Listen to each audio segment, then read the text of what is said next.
the solution. YouTube, what is popping? I'm Solution for Kicks, Instagram, and of course YouTube. Thanks for everybody that's been jumping onto the channel. Since I've scaled down, I've actually grabbed quite a few more subscribers. So appreciate that. Can't remember your name, but you're from the area of the country where I'm from back home. I'm from Baltimore. He's from the DMV, not too far from out there. DMV stands for DC, Maryland, and Virginia. We don't include Baltimore in the DMV. However, we do have very similar taste and style. Well, pretty much the same with sneakers wise. But he hit me up saying he was looking for, other YouTubers, sneaker YouTubers that were doing what we're doing, and I pointed him the right way. So Lucci, you probably got a subscriber. I sent them your way. Pat is dope. You got another subscriber. Send them your way. Shout out to Shoe City. Pat is dope. Love your reviews, man. Not so much on the camera side of things sometimes, but that's your style. Nothing wrong with it. You got your thing going on. So today, I keep fumbling around with this box. This obviously is not a retro Jordan. Okay? You got to open it up, people. You got to open it up. It's that classic Nike box. So you're probably thinking Air Max, Griffey, something that nature of such. No, and this is actually a sneaker that's selling really well. Believe it or not. At least in my part of the country, in San Antonio, and back home, people are copping these. I've watched people go in the store and snatch them up. If I'm not mistaken, there are 3 colorways that are out right now.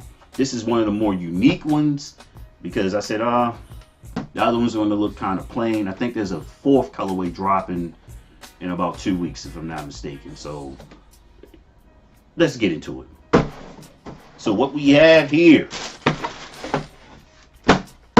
is the Air Force 270 Safari, people.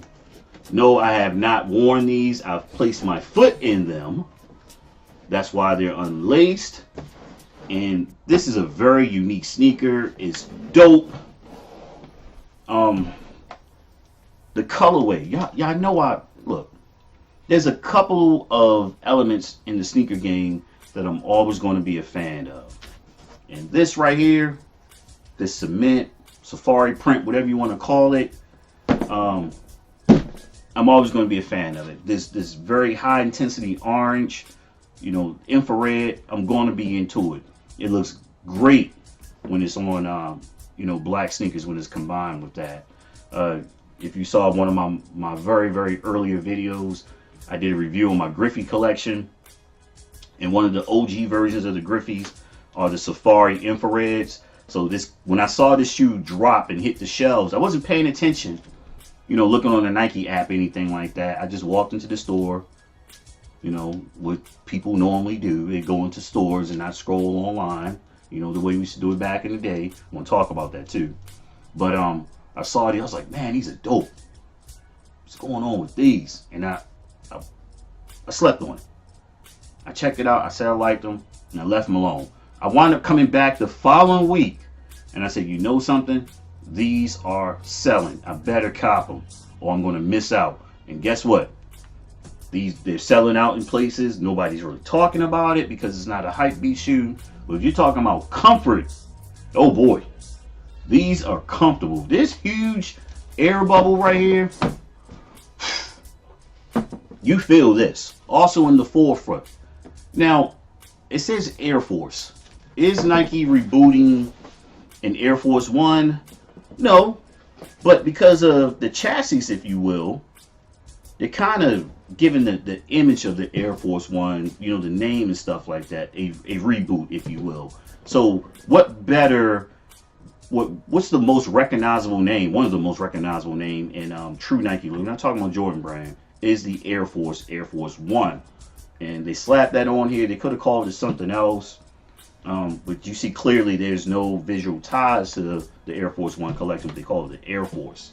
But the 270 series It is selling really well with the runners, and they have this one of a more casual sense, or trainer, if you will.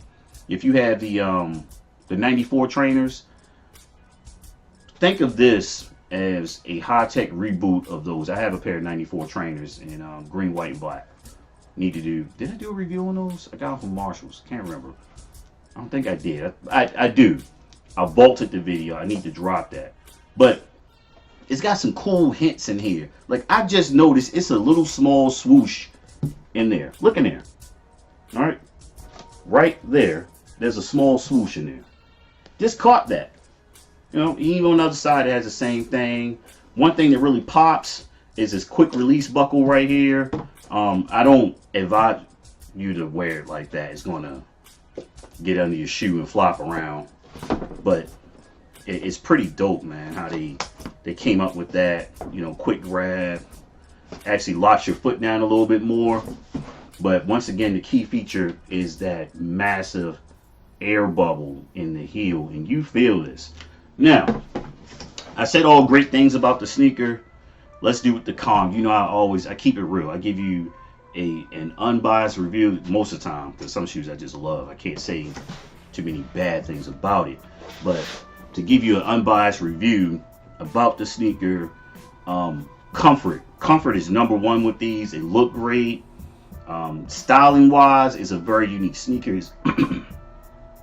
It's eye-catching. It's going to cause a conversation, especially with people who are not familiar with unique looking sneakers. This is very, very unique.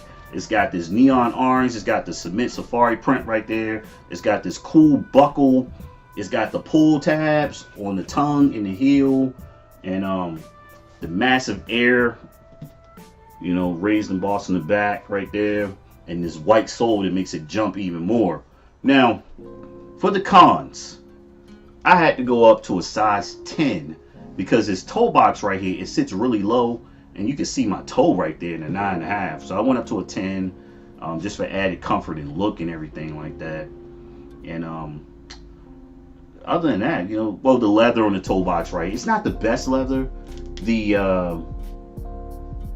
I can't remember the exact name, but they were calling it bread a little bit, but it was more like black and gray. It's the pair that came after this with the red pull tab.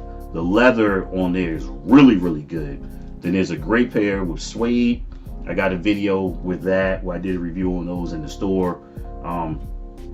It's not bad suede. It's decent. It's about mid-range suede. But these look dope, man. Trust me, style sneaker. And you just gotta have flavor to pull this off. A lot of the younger sneakerheads aren't feeling this because it's a challenge for some people to wear a sneaker like this. Nobody's hyping it up.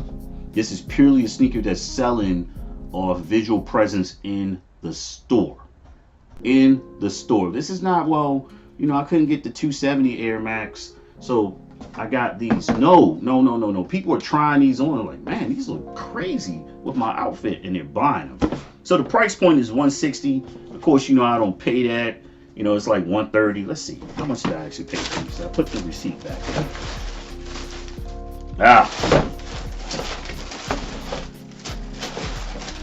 I did not put the receipt back in here, but let me use my handy tool on my cellular device to do the math for you. Of course, I get 20%. I got these from Foot Action. $138.56 is the exact price I paid for them. Not bad at all. Well worth it. But the Nike Air Force 270, very, very dope sneaker. Get yourself a pair because they are selling, at least in my area and back on the East Coast. People are copping these. And once again, it's not about how much you paid for the sneakers. Why'd you pay that much? And I'm out of here. Boom.